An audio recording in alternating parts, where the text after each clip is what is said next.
সামনেই যেহেতু শিবরাত্রি, তাই শিবরাত্রি উপলক্ষে আজ আমি আপনাদের জন্য সাবুর একটা দারুণ রেসিপি নিয়ে চলে এসেছি। বাই দ্য ওয়ে, আমি আপনাদের Trisha and welcome to my channel Trisha ট্রিটে। আর আজকে আমি বানাচ্ছি খুব সহজে সাবু মাখা। তাহলে চলুন শুরু করা যাক। এই সাবু মাখা বানানোর জন্য আমি এখানে 1 কাপ মতো সাবু নিয়ে নিয়েছি। এই সাবুটাকে আমি 2 থেকে 3 ঘন্টা জলের মধ্যে ভিজিয়ে রেখেছিলাম।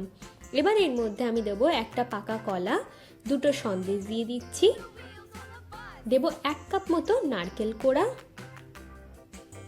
একটা আপেলের কুচি দিয়ে দেব, হাফ কাপ মতো বেদানা দিয়ে দেব, দিচ্ছি হাফ কাপ মতো মিষ্টি দই,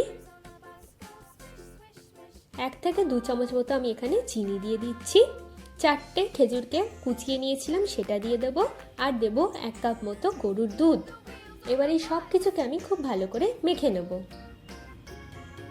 আর মেখে নিলেই কিন্তু আমাদের সাবু মাখা একদম রেডি। চলুন এবার এটাকে সার্ভ করা যাক। আমার ভিডিওটি যদি আপনাদের ভালো লেগে থাকে তাহলে প্লিজ একটি লাইক করবেন, প্রচুর শেয়ার করবেন, আর এরকম আরও ভিডিও দেখতে আমার চ্যানেলটিকে সাবস্ক্রাইব করবেন। টাটা।